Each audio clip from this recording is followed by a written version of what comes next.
Hello everyone, today we discuss the pivotal period in the history of medieval Florence, roughly the early 14th century, during which the city already a prosperous republic, as you know, dominated by merchant guilds and aligned with the Guelph pro-papal faction, faced intense internal divisions and external pressures.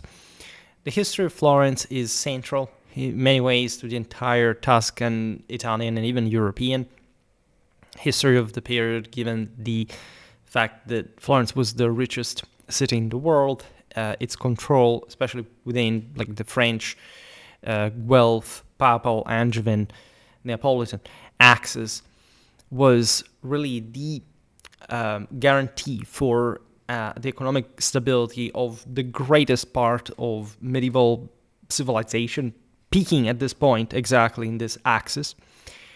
And the aspects that characterize Florentine policy are inextricably entwined with the one fact of half of Western Eurasia and the Mediterranean.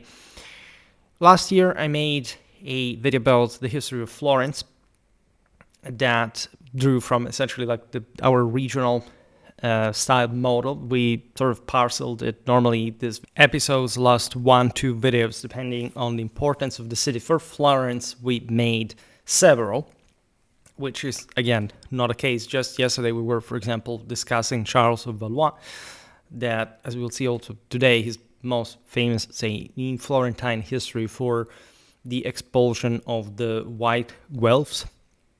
That brought also to the exile of Dante, and also a great part, in fact, of his work existing as we know it, including the comedy and so on. So we understand how momentous these political choices really were, right?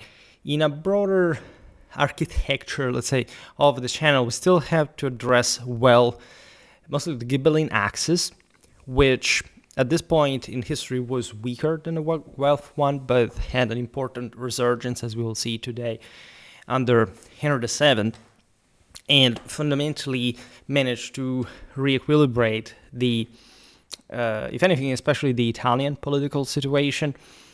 There were certain things that would not be changed in Europe, including like the supremacy of France over the empire fundamentally, even though with the crisis of the mid-14th century, the generalized crisis of any universal imperial project fundamentally arises, but we will not discuss this today.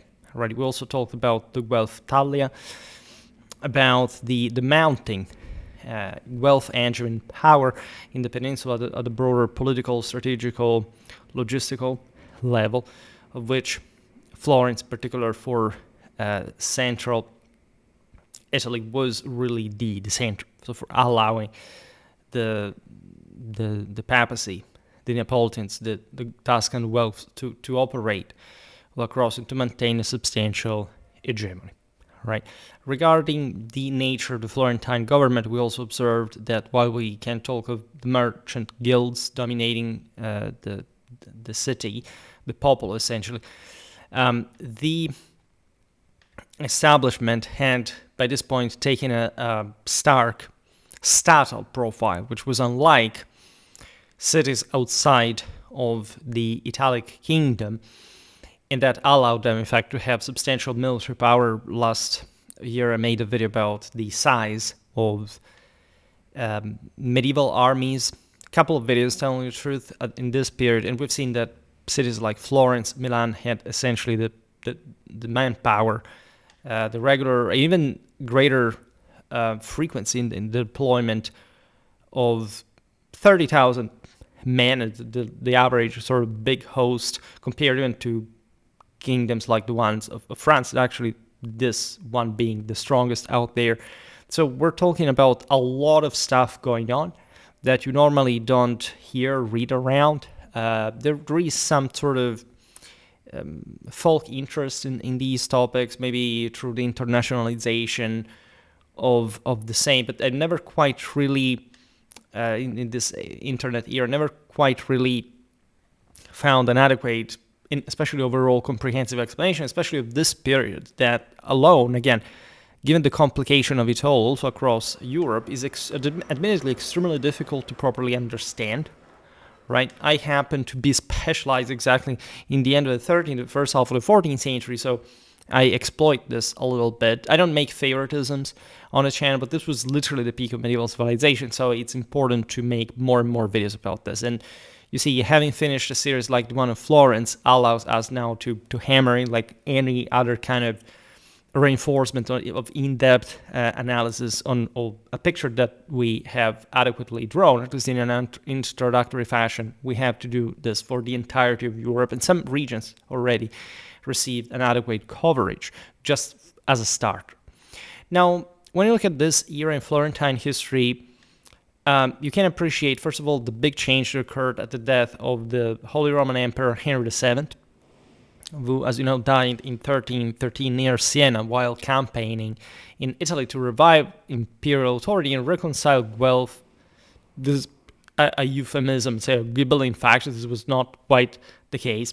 There was a broader hegemony policy that Henry VII was the last to be able to assert in medieval times from the Germanic imperial background. This expedition was actually of extreme importance because it recompacted northern Italy under a Ghibelline establishment.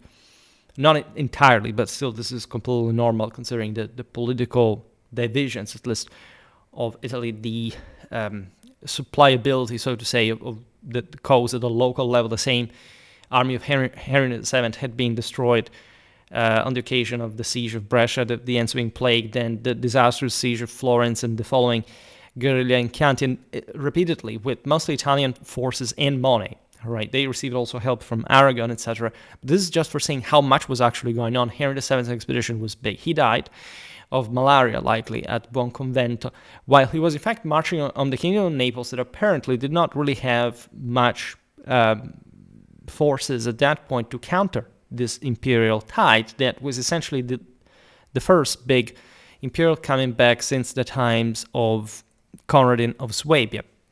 And so in generations, and we'll go back to that as well. I made a video about the times and meaning of Tagliacozzo. If you're interested in that, we'll talk also about Benevent at some point.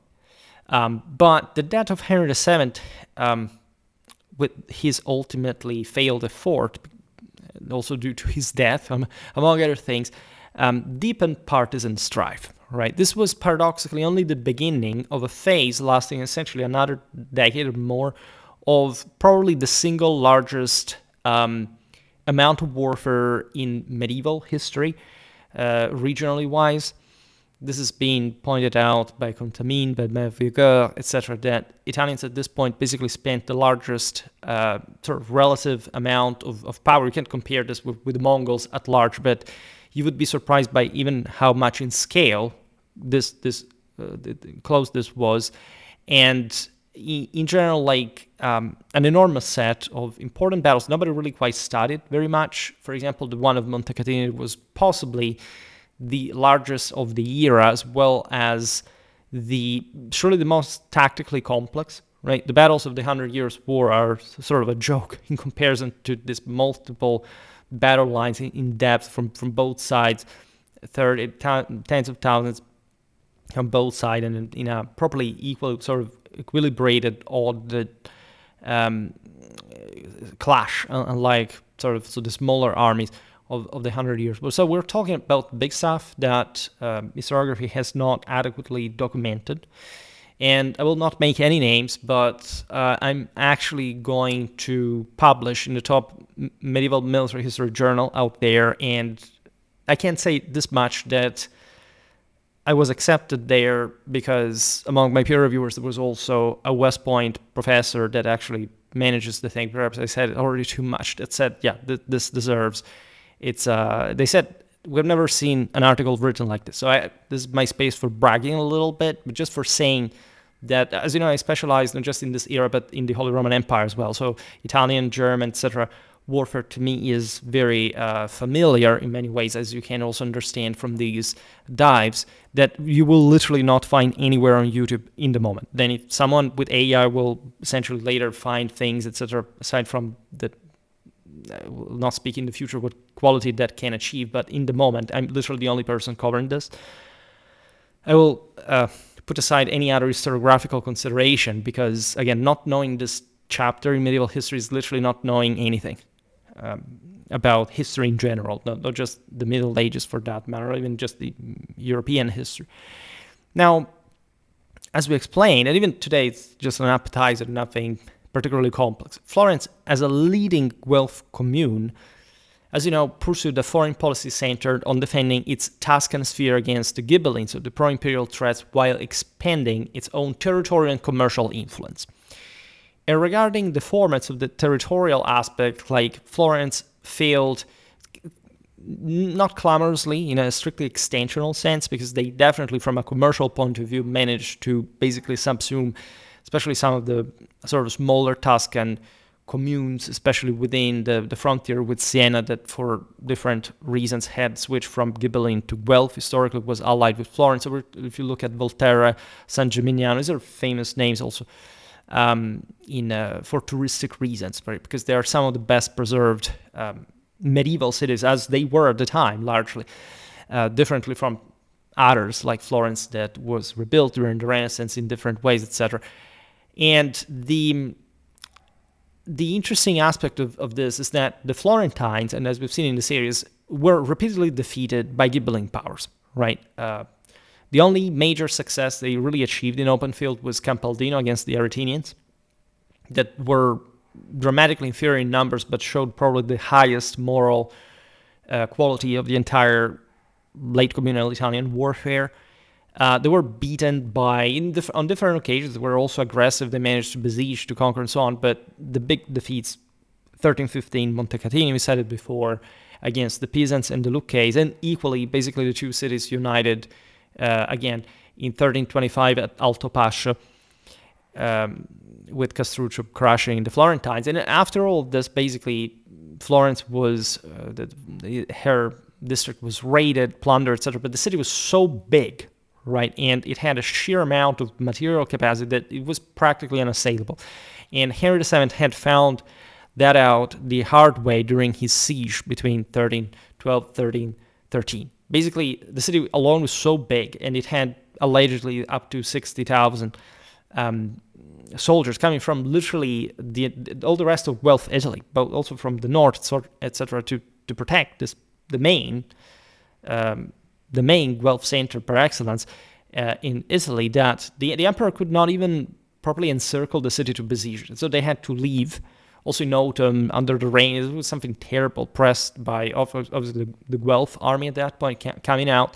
The Guelphs at that point did not dare face Henry's knights in open field, even though they had their own, because there is a beautiful story there of this German, Burgundian, and also Italian knights that were from the Ghibelline side, a bit more aggressive, to say the least. More of that because in other videos, because it's an incredibly fascinating topic. There is if you're interested from a Latin originary source of an eyewitness, there is in fact, the Chronicle of Nicholas of Butrintus, that was Archbishop following Henry VII himself, and details the entire Italian expedition from also this interesting foreign perspective, because he was not Italian. But these are hyper well documented stuff from all the Italian chronicles and more. In any case, it's difficult, like if you have never really studied these topics, also without a map at hand, etc., to show you how central Florence is in all this. It's mostly a matter of size than anything. Tuscany is a bit more fragmented in a strictly territorial sense, in a more, at least, uneven way compared to the Po Valley that has all the well sort of line up cities one after the other along the course of the rivers, and from Roman times along the major Roman roads. Tuscany is more fractal, but there is also a very interesting interplay there. Now, these external challenges repeatedly destabilized Florence's republican institutions. There's also a leitmotif of the 14th century in general for many of these cities. Florence was strong enough to resist, especially in a defensive asset, but at the same time, there were some important counter coups, so to say, occurring within the city that seems as if like it didn't really go under any specific crisis at this point, but those military defeats normally in other communes caused coups, the fall of the cities into somebody else's seigneurial control. This is typical, as we've seen also for some Tuscan communes under Florence, but Florence was more gradual in that the Milanese, for example, in the north, were much more rapaciously aggressive and successful in that fashion. It was also the Della Scala. What happens in Florence is mostly internal because Florence was more like a universe within itself. And so from the outside, it's just like a single commune, but inside there were so many resources shifted and so on. And Florence suffers of this inertia because it's so big that it's also admittedly more difficult to make it work, right? And so they are lax and lazy up until the moment of crisis, in which instead they show up cohesion. And they receive support also from Naples, from these French knights that they at some point from the 20s, they start hiring themselves, not from Naples, but from France itself, interestingly enough. In any case, this blows expose the weaknesses of Florence's own guild-based government and force temporary recourse to some signorie, that is to say, lordships under foreign princes. This was not a new practice. Charles of Anjou, for example, had historically already been true. He had been a podestat, in the truth. So the signory is something more terminologically ambiguous to stress that, there was a dominance. It was somebody that managed to control the situation. We've seen it with Charles of Valois yesterday. But Florence had also an independent tradition. The Guelph-Angevin system was not so directly oppressive. They have never really simply occupied a city or crushed its estates. So it is very different behavior from the one exhibited from the Hohenstaufen. And for this reason, the same Neapolitans were essentially the major power sponsor in these Guelph cities, together with the papacy, mostly from a financial point of view, tended to maintain this autonomy. They didn't have any interest to wage war with inoxidably black Guelphs that, in any case, depended on the good trade relations with Naples and vice versa. It didn't make any sense to go at war with one another. Whenever the Florentines failed in battle, the Neapolitans sent some good Franco-Neapolitan knights and quite good commanders as well that at some point helped Florence reconquer in different castles, especially in the 20s. There are some very interesting sieges and especially assaults that are some of the best documented instances of sort of medieval tactics in the circumstances that we can document in historical sense and in detail.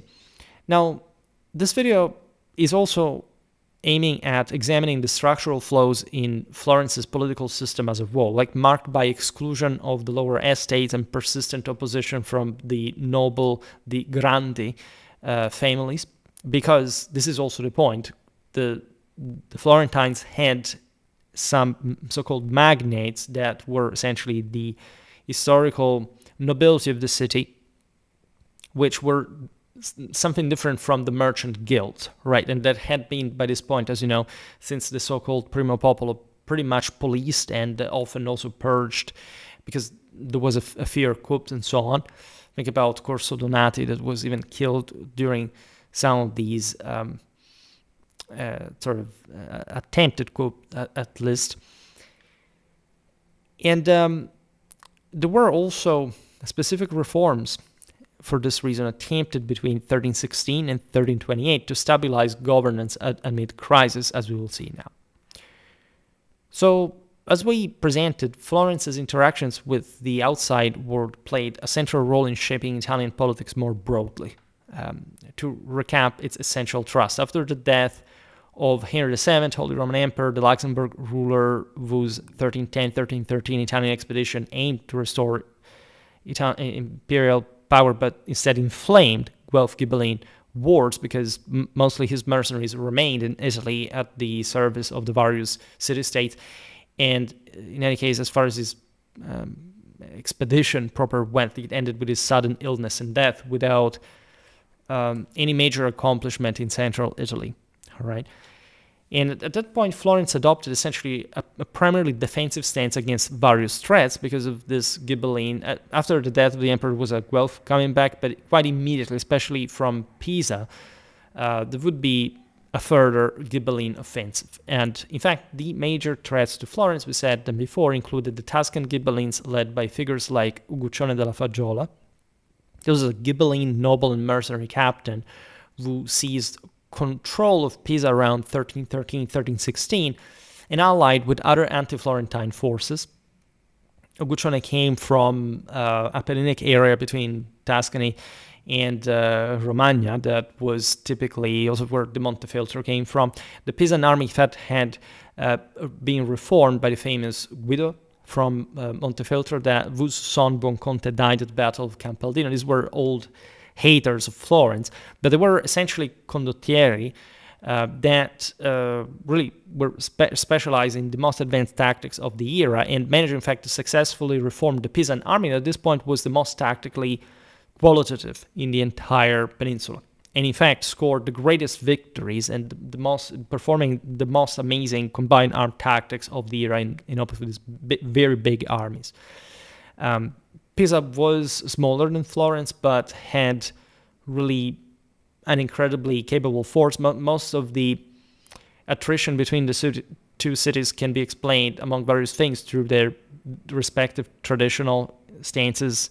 Pisa had always been seen favorably by the Holy Roman Emperors to connect their forces with the Mediterranean back in the day of the Hohenstaufen with Sicily directly. And now things had obviously changed. Pisa had been resized, especially by the defeat suffered at the hands of the Genoese at Meloria at sea. But on land, it was still a power to be reckoned with, and there was really no crisis until the loss of Sardinia at the hands of the Aragonese in the early 1320s.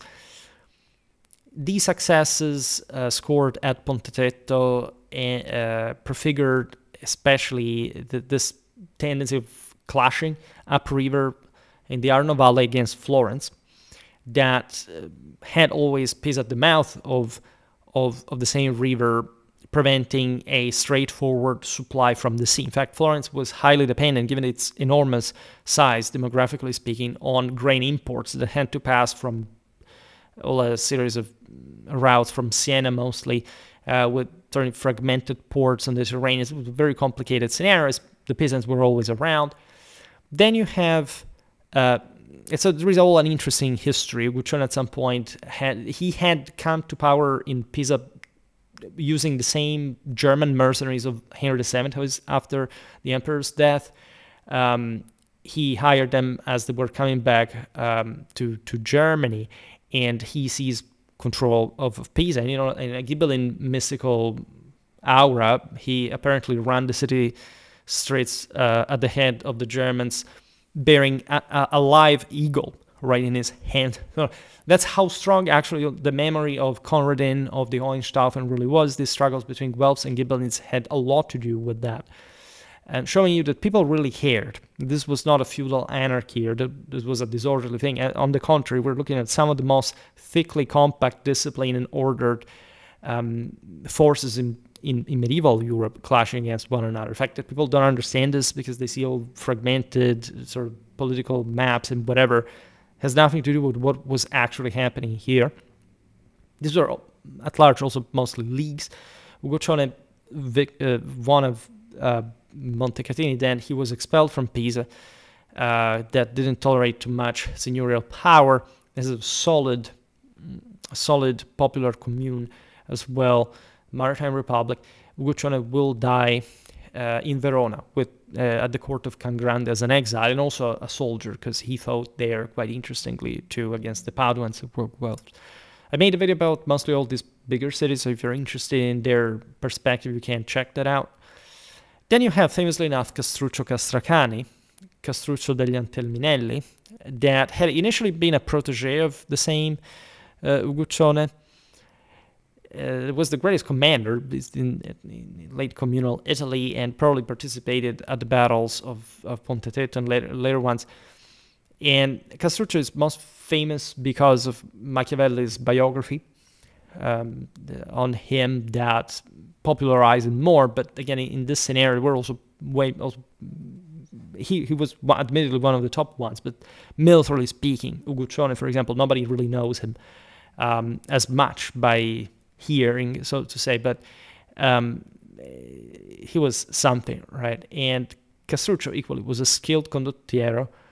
We say condottiero was mostly a lord, right? So he had fought in Flanders, he had fought in England as well, so he was really an interesting figure. He became Lord of Lucca from 1317 to 1328, posing a major military challenge to Florence. In all these instances, Pisa and Lucca were allied, sharing essentially the seigneury. Like both Uguccione and Castruccio were at some point lords of both cities in their struggle against Florence. They wore themselves out, telling you the truth. In this, again, Florence won by sheer attrition in a way, but they exhibited great quality and insight. John of Bohemia was another interesting problem. He was notoriously the son of Henry VII, King of Bohemia from 1310, and a frequent campaigner in Italy during the 20s and 30s, especially. That was a slightly different time. The cake of medieval Europe was cooling off a little bit. His armies were nothing particularly impressive compared to ones of Henry VII. In between, there is also Ludwig of Wittelsbach that I made an entire video on last year. There was mostly something in between. He was the shrewder of all because he just seized the imperial crown and came back home. Interestingly enough, the future Charles IV of Bohemia was already with his father in Italy. His father left because of his errands across all of Europe. As you know, he died eventually at the Battle of Crécy. But the young Charles fought in Italy, interestingly enough, in the Po Valley, and eventually, as Holy Roman Emperor will come back, they made a biographic video about him. Mostly, they were seeking influence in northern and central regions, but they couldn't do really much by the 30s, the 40s. Other big threat, instead, the local one was one of the Della Scala, the family, the lords of Verona, in northeastern Italy from late 13th century, who expanded aggressively into Tuscany at some point, right? And controlled Lucca, for example, after it had been exhausted, as we said before, even spearheading some sort of pincer movement across the Umbria area. We are in the 1320s, 1330s, after which there is, as you know, the first Florentine Venetian alliance that destroys the Scaliger dynasty they remained in charge but was drastically resized. And there the Milanese had just done nothing because technically both the Visconti and the La Scala were imperial vicars on behalf, in fact, initially of Henry VII, then of any other German ruler. And it was not good or convenient because they were also massive powers, second basically only to the Kingdom of France, probably even superior if you take into account some relative terms. And they preferred to avoid direct confrontation. Then you understand how many powerful enemies Florence had at different points. It could not be avoided because Florence was just a magnet of Ghibelline hatred, given that it was like probably the main wealth center out there. You have Pisa, as we explained, as a persistent adversary, also later. There's the famous Battle of Lucca of 1341 that was a massive army. Green studied this stuff, and he was an Australian historian that wrote also about Castruccio. And nobody has studied adequately that battle yet. This was as big as Montecatini, and literally nobody cared. Just for telling you how even the medieval warfare historiography, publishing 600,000 things about Crécy, it still doesn't talk about one even more important battle out there.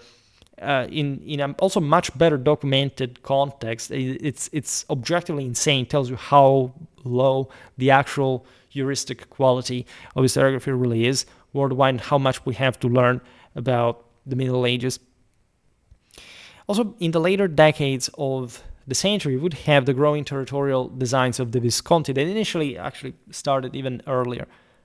This was notoriously the Milanese dynasty that rose to dominance in the 14th century, extending influence towards Bologna and Tuscany under leaders like Gian Galeazzo Visconti later on. I made a video on recently, but it had really started since the 40s. If not before, because, for example, at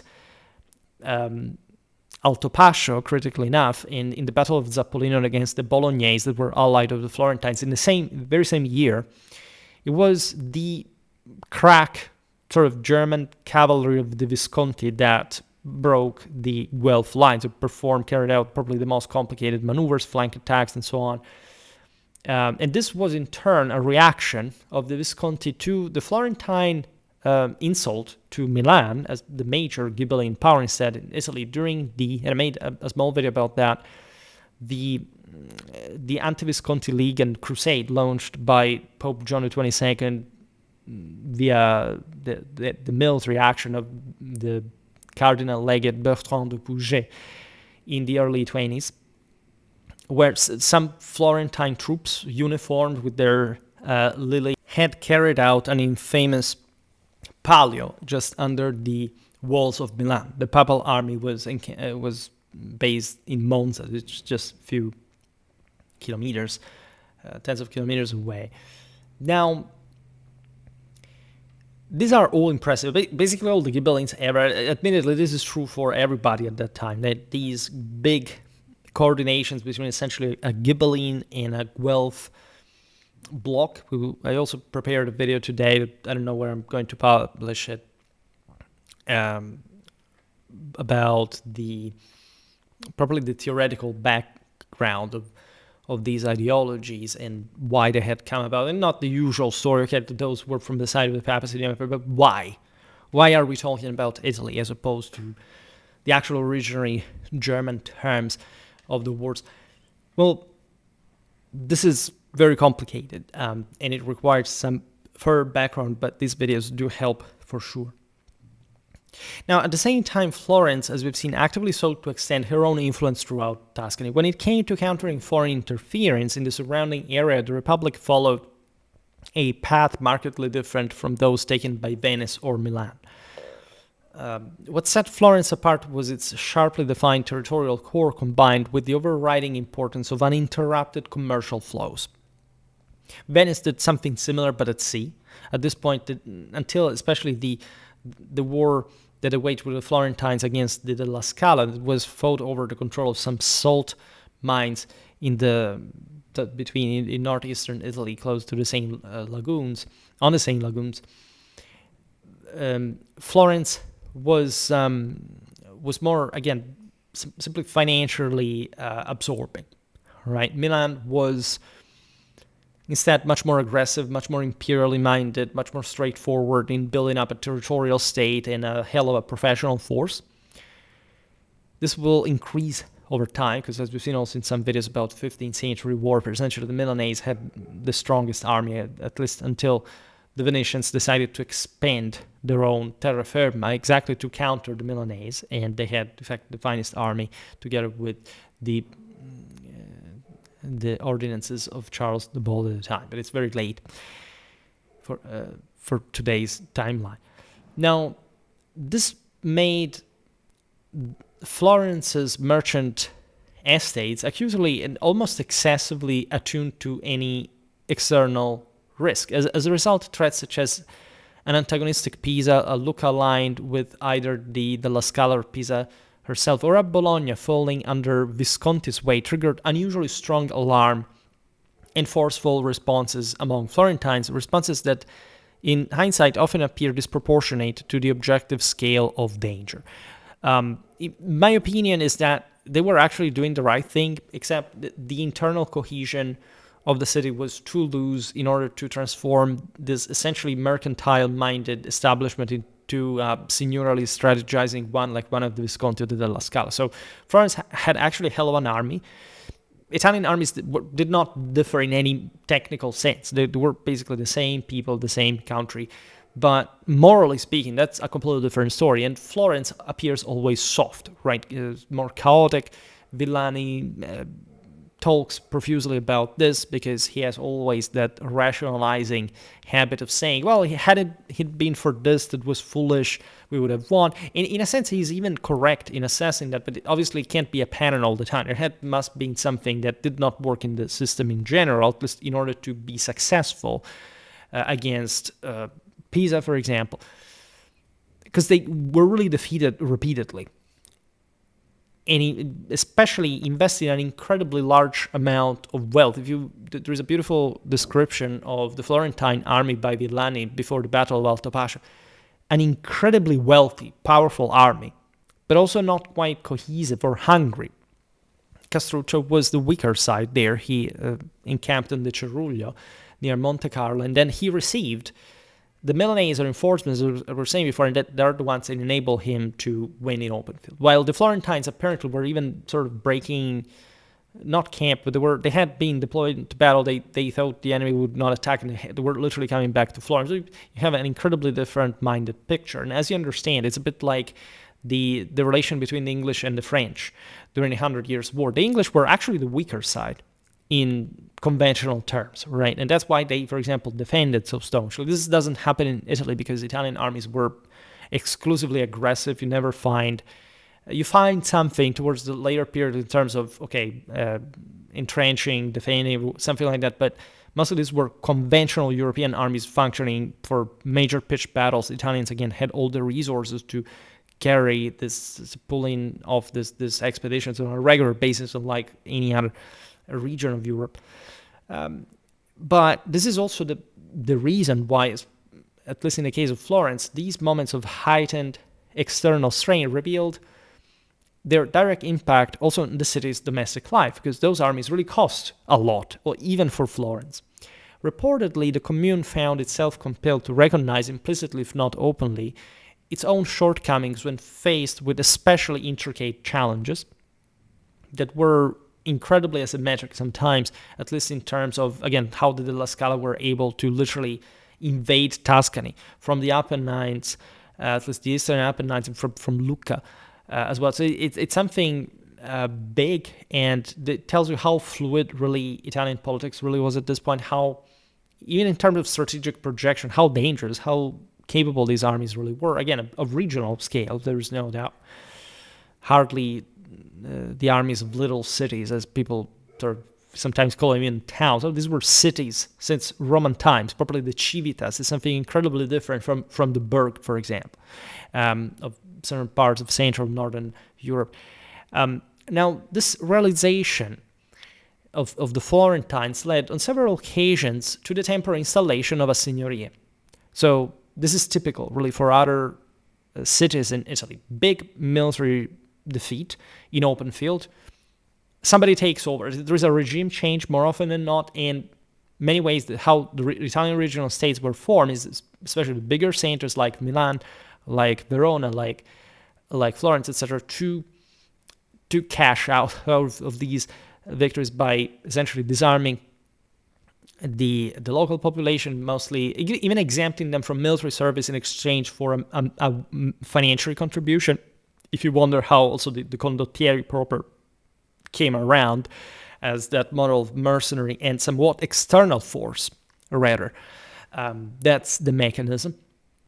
This was very sensible, right? But the period we're looking at today, the first decades of the 14th century, is still a functional moment where there is properly a state in a cohesive territorial control, etc. So it's very different from the mid-14th century crisis or the later developments of the signories. There are so many different cities that are still competing with one another. This is exactly the moment in which they burned themselves out at large, and fell under somebody else's control. And so there were all these, you would call somebody to, it was the same people, it's the same establishment at least, that simply said, okay, we can't hold ourselves by ourselves, we need somebody that comes to dictate rule. It had always happened. This is how the traditional sense of the sovereign existed. You come to defend and protect the local communities, to exercise justice, to obey the local laws. These were, by the way, highly codified mechanisms in the Italian communes that had a massive juridical, administrative, bureaucratic tradition. And I also made different videos about this. This went in parallel with a monstrous public debt sometimes for these cities at some point collapsed, just like Lucca, for example. At some point, it was simply sold to the highest bidder, right? There is the story of the Cerullo company, but how literally different cities could simply offer a certain amount to conquer, to simply seize, to buy another one. And there are different episodes in all this. Like the first, for example, occurs from 1313 to 1321. It's mostly connected with, predictably, the offensive of Henry VII, but mostly also the later Ghibelline onslaught of Uguccione. The seigneury this was a bit nominal in different ways. It was essentially under King Robert of Naples, that in any case remained mostly in Naples. I made an entire video about him, an Angevin ruler known as Robert the Wise. He's one of the greatest rulers in medieval history. He acted as papal vicar in Italy and provided Guelph protection against Ghibelline threats. Again, Naples had this major deterrent capacity. And what it practically meant to the seigneury is that they would simply send, as we were saying before, some 100, not even too many, but sort of this crack force of elite men-at-arms that would sort of stiffen the Florentine, mostly, cavalry, because the Florentines, if anything, had good infantry, or at least they had a lot of it. The best infantries were the peasant ones. There were some also in Emilia, etc., but mostly Italian warfare was about the predominance of cavalry. You don't find infantry victories, even though they had literally the strongest infantries out there, even stronger than ones of the Flemish, of the Scots, of all those victors of the early 14th century.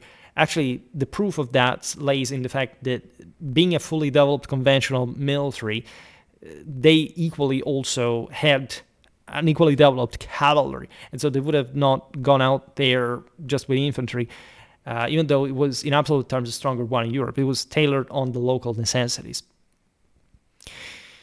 Then you have from 1325 to 1328, as a consequence of the aftermath of the Battle of Alto Pascio, after Castruccio's victory over the Florentines, the seigneury under the Duke of Calabria. This was Charles' eldest son and heir of King Robert, that, as we've seen also yesterday, married the daughter of Charles of Valois, and these would be the parents of Joanna of Naples, right? And the same Duke of Calabria briefly held lordship over Florence amid ongoing instability, right? It was a safe garrison, presidium. Then some very good French Neapolitan commanders were sent to restore even some castle around there. Once more, you have this is the more, everything declines equally with the system. Also for the Welfs in the later period, this is pre-Black Death. In 1343, under the Duke of Athens, that was Walter the Sixth of Brienne, a French noble and adventurer whose short tyrannical rule ended in popular revolt. Gautier of Brienne is one of the single most fascinating, sort of tragic, defeated heroes. He will go on dying at the Battle of Crecy. Boccaccio says, with some Florentine angst, that he was allegedly killed by a Florentine longbowman in the army of the English king. It's probably not the case, but that tells you how much they hated him. I also discussed this in the series about Florence, so I want to make a biographical video about the Duke of Athens, because he was a guy who literally tried all his best to get something and did not get anything throughout all his life. The episode involving him provides, in fact, marked breaking in the Florentines' recurring reliance on such seigneurial arrangement, in part because essentially this, as we were saying before, was a moment of general shrinking of universal powers. Nor the Angevins nor the emperor were really much of a power anymore. So this left space to the same Italian powers locally. Florence was very well placed. Threats decreased to an extent at least, but the seigneury also occurred after the Florentine defeat at the Battle of Lucca, the siege of Lucca, that was successfully broken by Lucca was being besieged by the peasants, and the Florentines came there to break it. Instead, they were broken in turn. And it was all an interesting system of wall counter wall. The Florentines tried to pass the river Serchio even during the winter after the battle. It was a very interesting set. Also field fortifications, even though the battle was a pretty massive pitched one. It was, if anything, just like a pretty stiff peasant resistance towards the camps, embankments, and the last line. This shows you also how actually powerful the Florentine conventional force really was, right? Just in a broader sense, their enemies were better. After the seigneury of the Duke of Athens, the Florentines grew confident in their capacity to navigate crises, even serious external ones, not because the government was actually better. There is a moment, in fact, in which the people rise and the government becomes a bit more populistic as opposed to the higher guilds that had, up to that point, held sway in, I would say, also pretty competent political fashion in the statal direction. And after that, the Florentines wouldn't need to turn to outside lords. I mean, not much, because they had fortified themselves, if not in relative terms, due to the shrinking of medieval civilization all across Eurasia at that point. Now, in the first two Angevin lordships that we just pointed out, the ruling stratum sought this arrangement not only as a means of preserving civic peace, but also to embed their own specific difficulties within the wider pattern of instability gripping Italy as a whole. The 1343 case stood apart, however. In fact, no immediate foreign danger loomed over the city.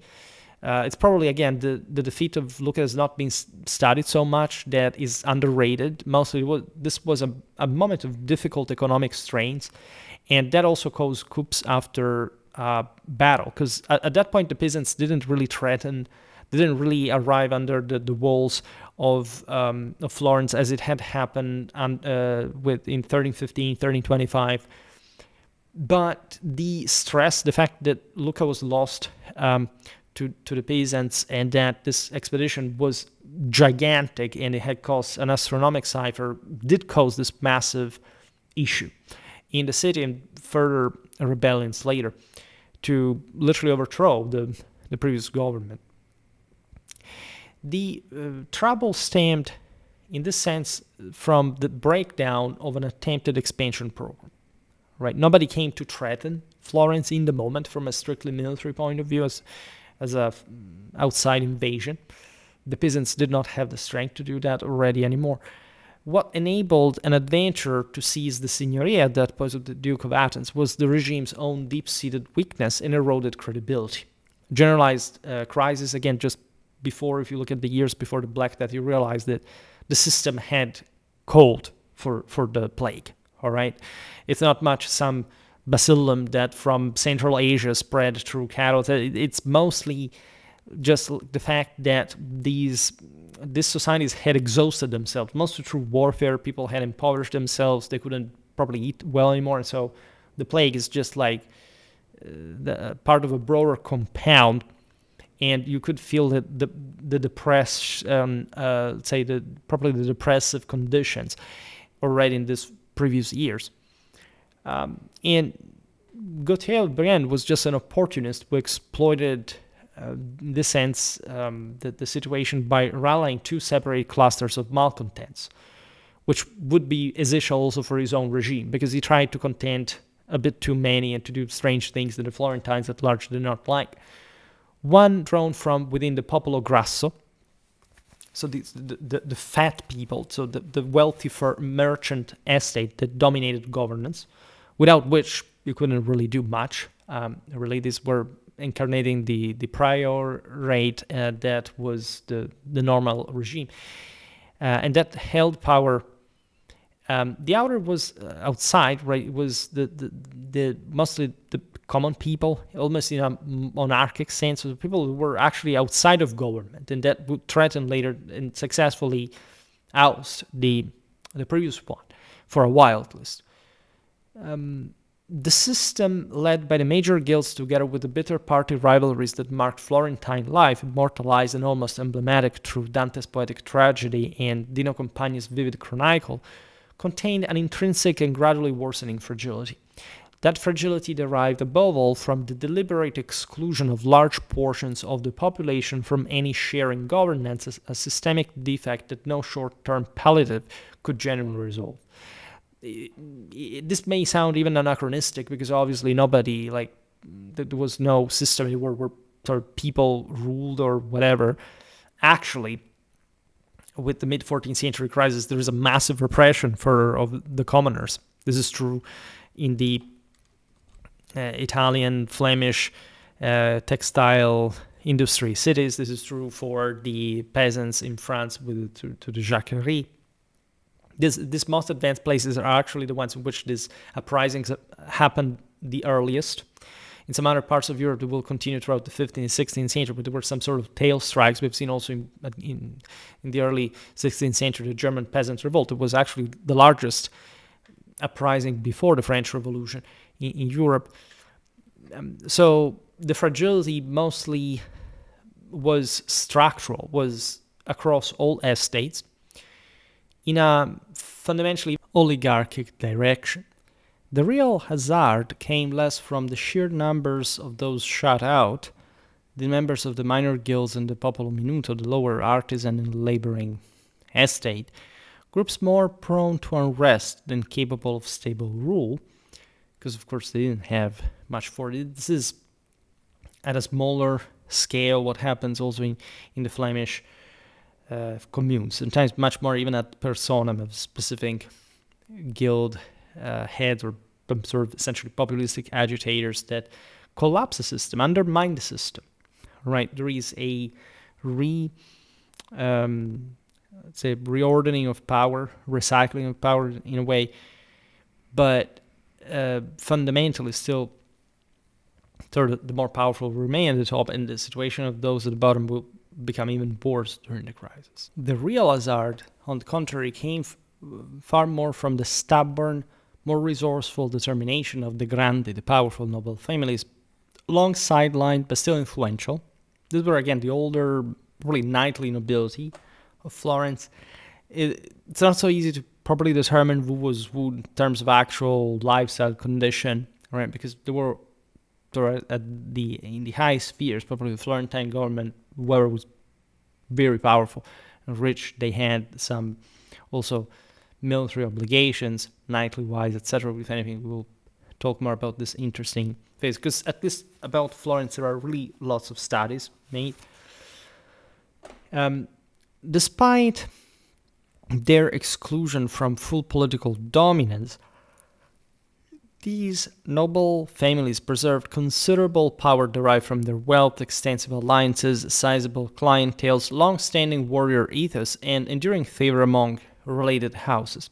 They employed every stratagem available to reclaim the commanding position they had occupied before 1280, but they had been heavily sort of checked. I made a video about how the rural nobility eventually won over the commune in a sense. It's a sort of oversimplification, but it definitely occurred for many of the less powerful communes out there, could not quite resist these, in fact, great magnates that lived in the city in any case, but had historically, in fact, opposed the commune, mostly from their country estates. And so there are some big, more powerful lords, such as, I don't know, the Visconti in places like Emilia, that is close, right? But not so much like within Lombardy itself. Essentially, subcontracts power to these older knightly lineage and noble lineages, to say better, with their military tradition, at the expenses of communal robustness. Because having some very strong autonomous commune was nobody's interest at that point. And eventually the Italian regional states will remain city-based, probably not just because of the mother city, but because of all the others that were still there and considered themselves still as stand-alone communes. But in this period, right, their liberty had been severely undermined. Now, even though the Magnati, the Grandi, whatever we want to call them, retained seats in the council of the commune, served in the military, and held sway among the captains of the Guelph party, they routinely succeeded in hampering the normal functioning of the city. Right? They had some venting valves. The Guelph party was also the big black Guelph identity, a guarantee for sort of political promotion, especially coordination with the, as we've seen before, the Angevins, even probably in the military campaigns, because that meant a lot of loot, a lot of plunder, a lot of capacity of redistributing that wealth in the city, having more clienteles, etc. It's not much that they wanted to destroy the city at all. They wanted to undermine communal authority so that they could rise as autocratic figures. This will never actually fully happen in Florence, at least through these means, because in order to have a true unitary sort of monarchic control, you have to wait the Medici, all right? But that had happened through also internal financial assumption, not much through some fundamental coup of sort of nobiliar nature, right? Here we are talking also probably two different periods. If you don't sense like the gap, especially between the early 14th century and even just the immediately ensuing generations, it's a bit difficult to understand like the entire mechanism.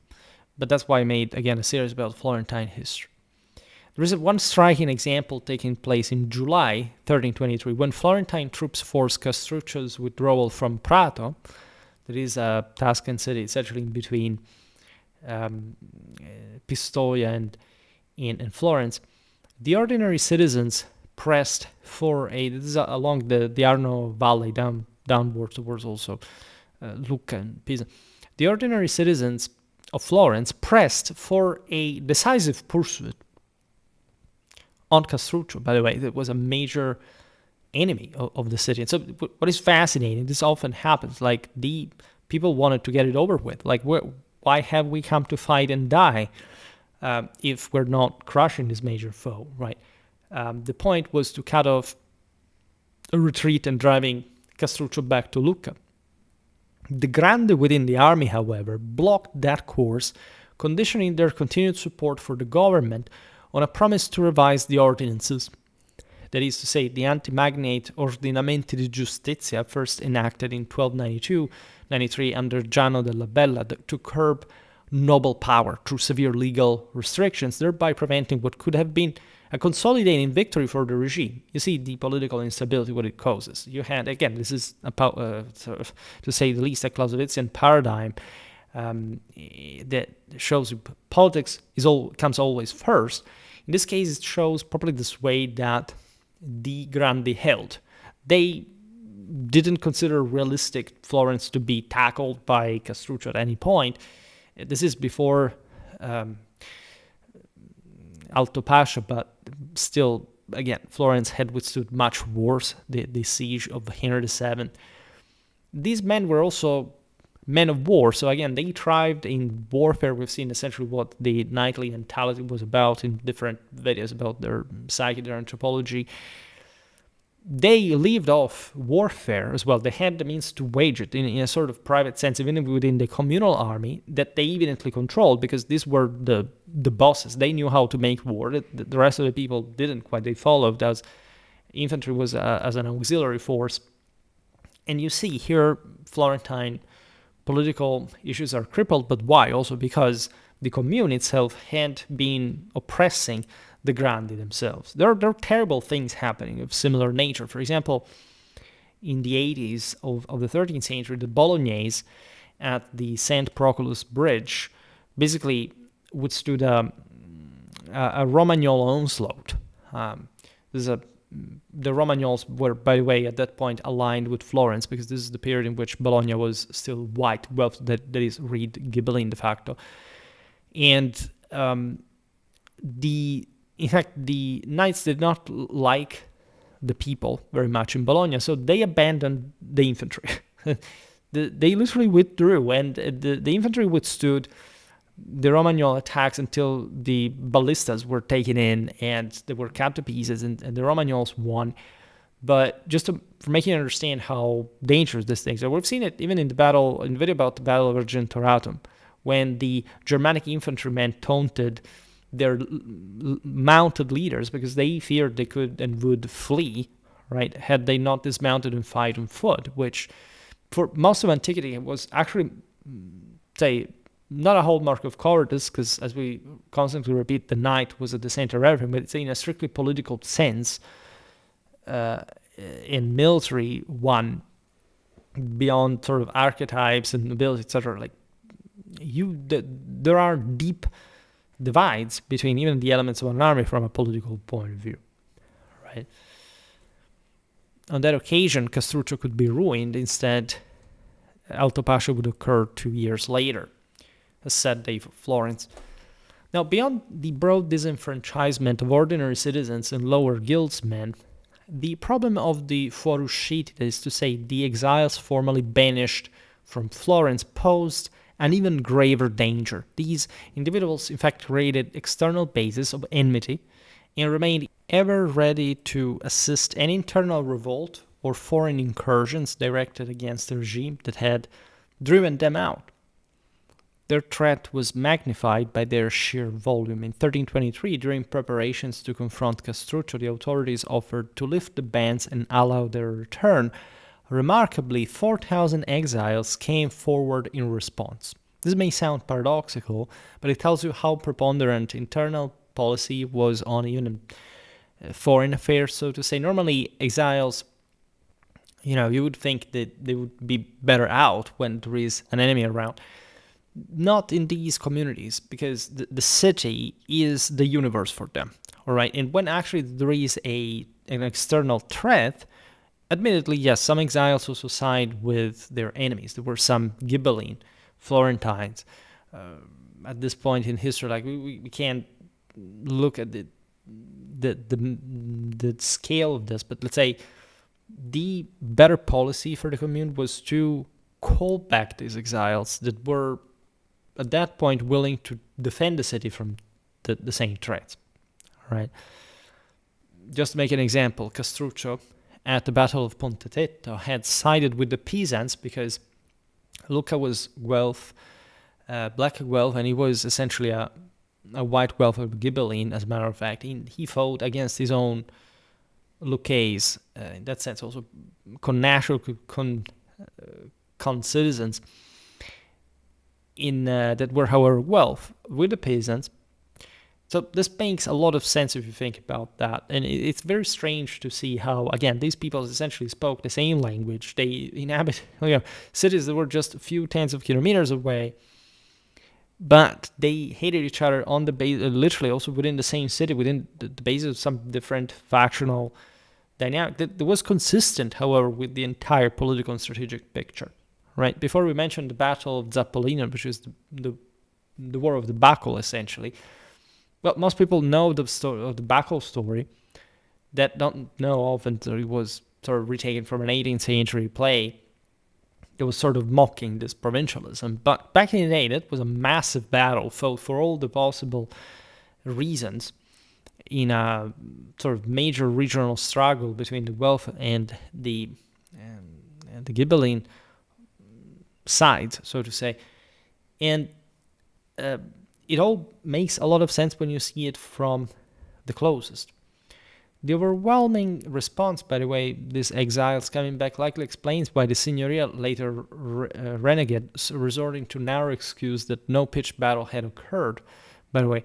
And the broken pledge provoked, because they said essentially, like, as there hasn't been any major threat, etc., we're okay, we don't need you actually back in the moment. They could afford literally not to recompact their ranks, right? But when the German mercenaries were roaming the Siennese countryside, at some point the Siennese that had some of the highest factionalism inside, with different houses that were literally sort of thing on their own, they called everybody back, and they actually withstood that onslaught, which is remarkable. Now, the broken pledge provoked on August the 10th, 1323, a violent attempt by the exiles to storm the city gates.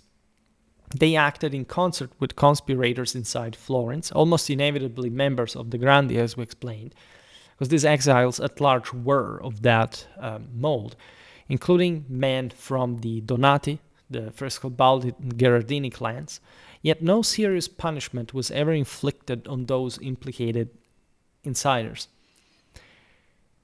Because in a sense you had even to rely with those who had decided had to stay, right? And they were sort of less threatening even. You couldn't alienate everyone, right? The profound anxiety unleashed by the 1323 events prompted a harsher application of the famous anti-magnate laws passed in 1292, the Ordinamenti, which by then had taken on an almost sacred and touchable character because they had been associated with the popolo. And we explained what we mean by that. It's not the shoemakers. It's literally this association from the guilds that decides essentially that the magnates back in the day had sort of behaved too much in a sort of mafia feudal lifestyle for the stability of the security of trade, of exchange. And that was a guarantee, in fact, of no coup. Essentially, the Ordinamenti established a paramilitary force of infantrymen that in the city streets were very competitive with cavalry, unlike in open field. Paradoxically, this occurred at a time when social boundaries had become fluid. In 1323, many so-called popolani had actually climbed into the ranks of grandi because they had dramatically enriched themselves in the governmental offices, while many former grandi had slipped downward because they had impoverished themselves.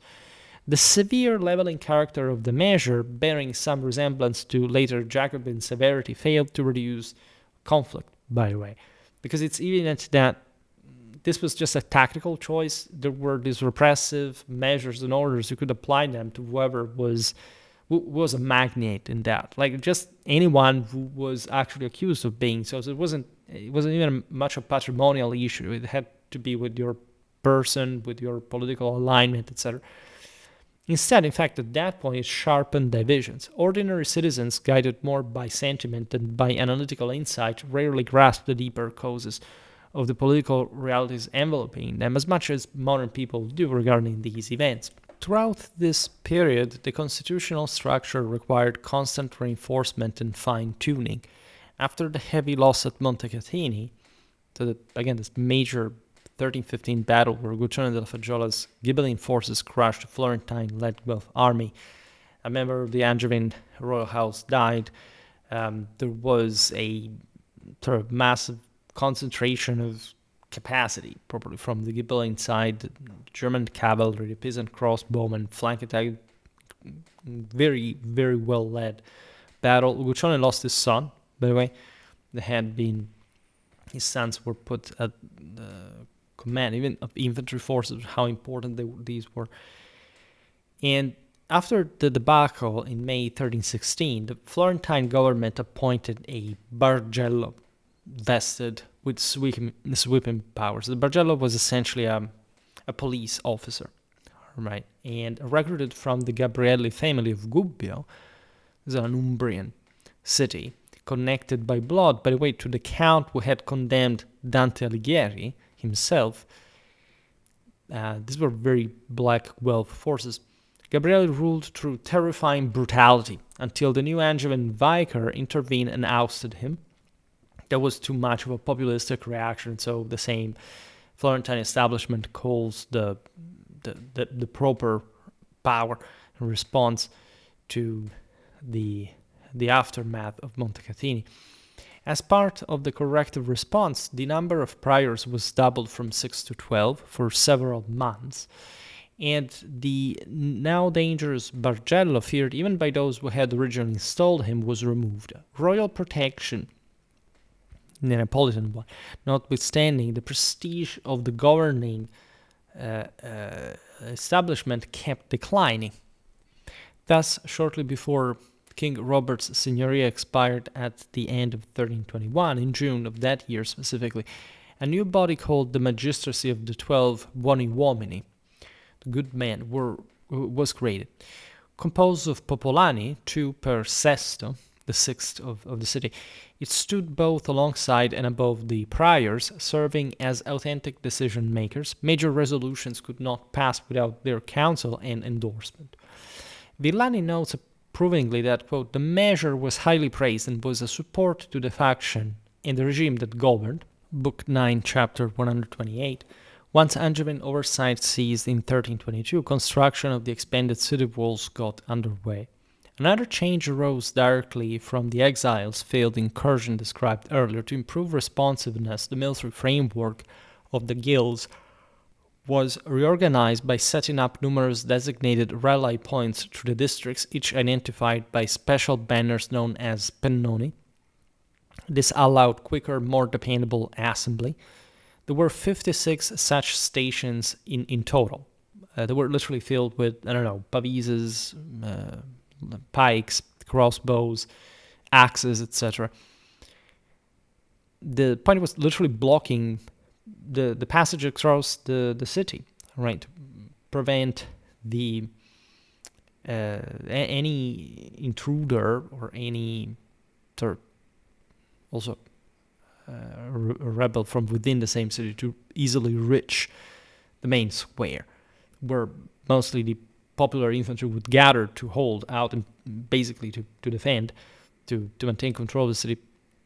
Citizens, and there are lots of very beautiful battles in Florence at this point. The largest urban battle of the era was in Rome in 1312, in May, when Henry VII was being crowned. That's big, right? But Florence also shows this frequently. Citizens essentially first gathered under their local pennone, then marched to the gonfalone of their arte, where 3 or 4 pennoni were attached. So you have there properly that were also smaller pennons. You can reconstruct a bit the organics there through such mechanism. Now, the decrees date August 27, 1323, ties it unmistakably to the preceding crisis as well. The same sequence of events also brought reform to the Guelph party itself. Previously directed by 3 captains drawn exclusively from magnates, it now added 3 captains selected from the popolani. We've seen before that the Grandi had maintained a preeminent role probably in the Guelph party organization that had its own militia essentially, or even professionals, because there is always a mistake that is done. I've seen now that there is medieval 3 Total War coming out, people still, like commenters, people who have made YouTube videos about video games for years and years, still don't know the difference and have this pseudo-historical between militia, what militia means in the Middle Ages, as if, by the way, the Italian communities were militia armies. They weren't, right? Militia levies were present all over the Europe in terms of the auxiliary, mostly infantry forces. Then you had the professionals everywhere, and they worked all in the same way, right? The fact the Italians had tough infantry at some point, slightly more than others, but it does also a bit of an approximation. Doesn't mean that there were militia forces, and others weren't. Like everything was kind of mostly militia, numerically speaking. Then you had the courageous professional backbone of, say, the nobility, for example, in this case, plus the professionals, in terms of literal mercenaries, salaried troops. But also the repaying system, etc., was historically what had founded the consular commune, and so it's something we've seen in other videos about the Italian communal army organization. Now, although the intention of this reform of the Guelph party may have been to curb the influence of the Grandi involved in the recent plotting, the actual outcome was greater integration between the party and the Signoria, interestingly enough. With the Signoria ultimately proving more susceptible to the party's direction than the reverse, right? Because this aligned with the people at large, and so the Signoria was, as we've seen also with the Duke of Athens, winking at them in a way. Restlessness spread even among the insiders of power, what Villani labels the ruling set fueled by the maneuvering of certain families, above all the Bordoni, who monopolized offices to an excessive degree. Tensions sometimes boiled over into physical confrontations between the prior's armed retainers, the so-called family, and the personnel of the executor of justice. You understand how many different elements in this commune and this was essentially was a real state, which means that there is a commune that has its own institution, its own body and organisms, cultures, etc. As a being on its own. It wasn't simply the guilds, right? As you understand, here there are different actors. The popolo that is technically even sort of independent from that mechanism. There's a lot of intersection, but you see, you have the magnates, you have these other police forces, great. So all to maintain stability. In an effort to break the hold of the Bordoni and their allied faction, by the way, the Serralini, the authorities adopted a procedure that strikes modern observers as both irrational and harmful. Yet its persistence in Florence and elsewhere over centuries suggests it answered not to abstract principles which seldom carry weight in such heated atmospheres, but deep-seated mistrust and the era's limited ability to diagnose and address ills at their true source. It would have been impossible. In any case, the priorate was overthrown at some point through just an uprising, and the system had been working before. It sort of collapsed under it, the weight and the importance, the functionality of the same. This happened with parallel institutions in other communes as well. If you look at what happened in Pisa, for example, it was an excellent popolo signory, as a matter of fact, the most tempered in Italy, that produced, in fact, the exceptional armies that, as you see, inflicted devastating defeats to the Florentines. You also appreciate how sometimes the more qualitative ran out earlier, right? The innovation in question was imbursation, by the way. Rather than electing priors every 2 months, imagine the mechanism, right? As if your government changed every 2 months, right? Because everybody participated, at least of those who counted. The city carried out one thorough review of qualified candidates, in this case intended to cover 42 months or 3 full years. Approved names were placed in summarized lists inside various bags, and subsequent office assignments followed the random order in which names were drawn. Approved in October 1324, the experiment was interrupted, however, in July 1326, when the arriving Duke of Calabria assumed control of elections. This in the wake of the Battle of Alto Pascio, by the way, that evidently had also failed to produce a durable political regime, at least institutional mechanism, as reflected also in the battlefield disaster. After the Duke of Calabria's death, however, the practice was revived. We are in December 1328, and formally endorsed by the major, essentially the parliament, right? Its true nature emerges clearly from its later usefulness. Both oligarchic governments and the Medicean Signoria later employed it to guarantee long-term undisturbed dominance by carefully curating the pool of names inserted into the bags. That is kind of obvious, but in that concrete historical and cultural setting, no more effective mechanism was likely to appear to begin with. And so at this point, we should talk a bit more in general about how advanced the system was compared even to whatever else existed in terms of communal government anywhere. Florence was by far the most advanced communal state, right? City-state. Now, finally, with the return of to ordinary elections of magistrates in 1328, the 4 long-standing councils, the 100, the Credenza, the 90, and the General one, were merged into only 2.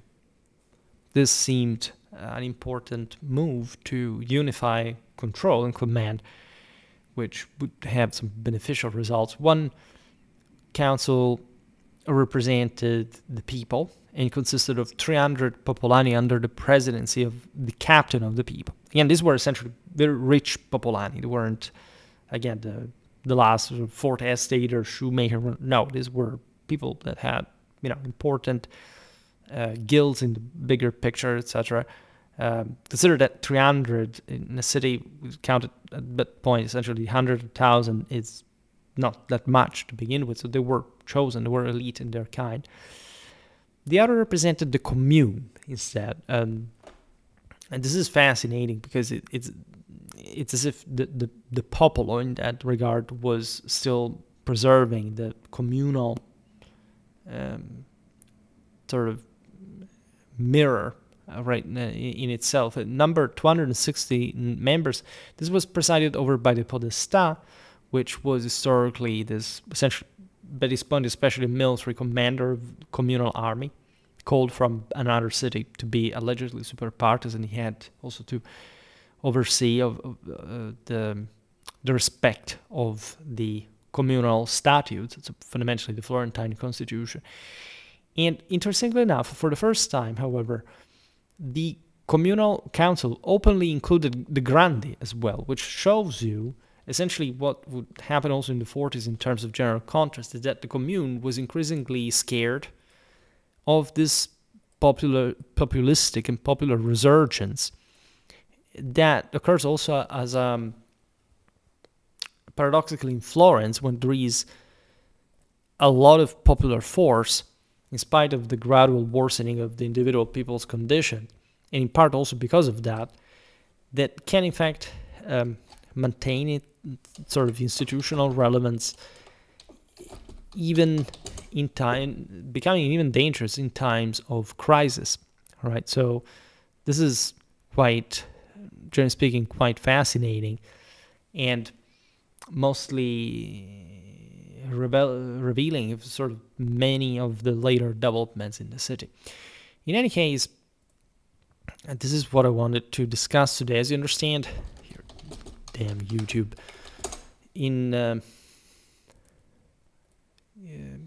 about Florentine history, there's just always so much to tell. We have resumed the cycle / lottery. You may have noticed it, but it was due, because we can't do specials all the time. It would become too... it's not bad. It would probably be even better for the channel, but the risk of talking about just some topics and eliminating that randomness that characterized Schwerpunkt, that would eventually turn into actual completeness of coverage of topic choice, etc. Well, that can't really be eliminated, can't be diluted, it has to remain the backbone of Schwerpunkt. In any case, we're not doing so badly. Again, this alternation of specials and more conventional content is that you can't tell probably much of the difference of, but I can in terms of the views that they get. In fact, can be handled by making the cool thing at some point when you realize would be more watched, right? So it's a slower push, but one that I hope will integrate ever more people, even in variety of topic to an extent. And again, it's always a matter fundamentally of patience and of care at the same time. The channel is a more complex thing, and it's than you probably imagine behind the scenes, but you have to learn how to sense what goes on it. And this video about Florence really made a lot about Florence by this point. Let's look at how many. This is the 17th video about Florentine history. It's not even that much, but there are entire European countries that don't have as much content. We did even relatively few so far. So again, it's all entwined. We also made a lot about the Guelph party in a sense here. Let me check. Yeah, something probably should enlarge this playlist with a bit more criterion, because we introduced even the criterion was relatively lax, but we'll probably stick more to the... If anything, I created an Angevin playlist, which is especially an Angevin Italy 1 that resumes some of these topics. But in any case, also medieval Tuscany probably is a large playlist. It's mostly Florentine history, obviously, but medieval Tuscany 31 right now. Well, not so bad. We have to do more, right? And also about other Italian regions, because at this point, frankly, especially about southern Italy, we haven't made so much. Or at least too much. Yeah, it's how content gets balanced. There is nothing to do about this. It's strange. There are some choices that occur randomly, others we try to fill the gaps, but whatever. For today, however, I stop it here. Just hope that you enjoyed this video. If you did, please share it. Otherwise, leave a like or subscribe to my channel if you're interested in my upcoming content.